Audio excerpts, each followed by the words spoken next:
Good morning. I want to share with you guys a story that with one of my residents that has shaped the way that I live my life. In the beginning, I got a resident that came into me. He was on respite, which means a short time.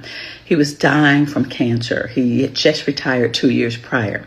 When he got to me, I heard he was a very nice man, He and I would talk, and then a few days, every day, I would hear him and his son arguing all the time.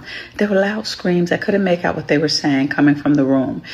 One day, I just heard him say, "I will sign everything over to this facility right now if you do X, Y, Z." I didn't know what he was saying, but when I heard he was going to sign all his riches over to me, I said, "Whoa, what they talking about?" So I went to the room and I said, "Hey guys, is everything okay?"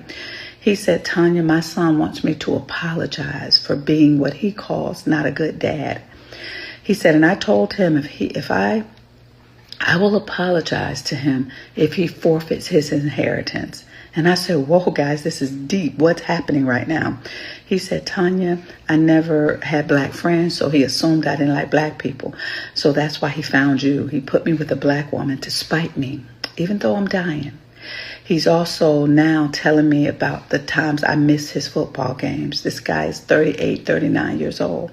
He said, "I'm not going to apologize. I didn't beat my son. I told him I loved him. I gave him a good life.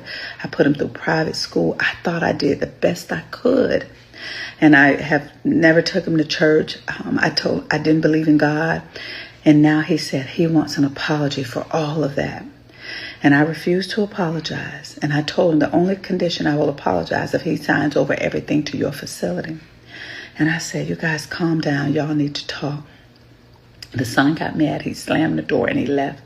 He said, "You see, Tanya," and so my husband walked in and said, what do you wish you had done differently?" He said, "I wish I had gone fishing." He said, "All I did was spend my time providing and making sure that if something were to happen, my son would be good. I sent him to the finest schools. This boy has been in and out of jail. I got him the finest lawyers. I've been there the best that I thought, but he's now saying it wasn't enough." He said, "So Tanya, when you raise your kids, I'm going to give y'all some advice." And he squeezed my hand and he said, "Baby, go fishing.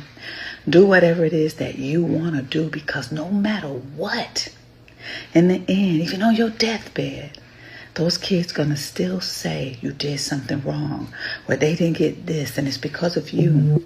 He said, "So go fishing." So my husband and I, we have this thing. We always just look at each other when the world gets heavy and we say, "Let's go fishing."